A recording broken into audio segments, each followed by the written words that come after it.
Hello guys good morning आपण मैंने केमती अच्छा आई होप भलरे थे आम भी खूब भलरे अच्छु गाइस तो हम क्षीर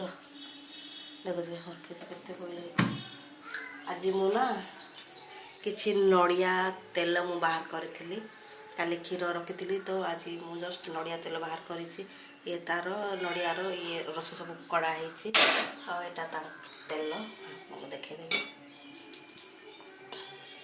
ये देख मुझे तेल काढ़ी नड़ियारू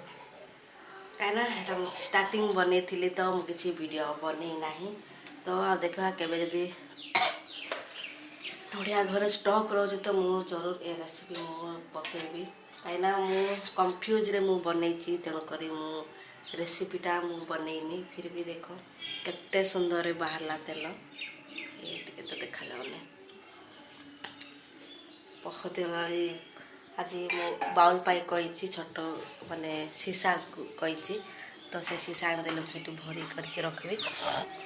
तो आउ जी पानी आम तो फ्रिज ना जी पानी तार टिके थिला पानीटा मुझे बाहर मुझे बस देना ना गैस रे बहुत टाइम लगुच तो से लगी जस्ट पानी टिके परी थिला मुझेटा ये जगार बसई देती कहीं बेकार वेस्ट हे एत बाहरी नाला टिके ये छाणी काढ़ले से छानी छाणे ना एत आसी थानी तो सीटिया पानी होकर रही जाऊँगी तो फ्रिज रे रखले टिके बहुत गाढ़ा है कि मलाई एक्सट्रा भी बाहरी थाए किंतु आमर फ्रिज ना मुझे ठंडारे रखी थी से काड़ू काड़ू पूरा रही भी गला के पानी तो बाहर ही टिके पर निआ जले कि ये बॉयल करुँची तो देखिए मु नेक्स्ट टाइम रे जदि नड़िया आ गए स्टॉक रहा तो मु जरूर रेसिपी मु बनैबी तो देखुए ये मो झी कहीं ये 2 दिन है ज्वर होता आज टे भल आज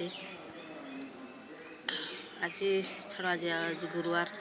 शुक्रवार आज 2 दिन रो तार सोमवार ठार छाड़देवा स्कूल कहीं ता देह भी ठीक ना खाना भी ठीक से खाई थाउनी कौन देखते तो देखा नेक्स्ट ब्लॉग में बाय बाय।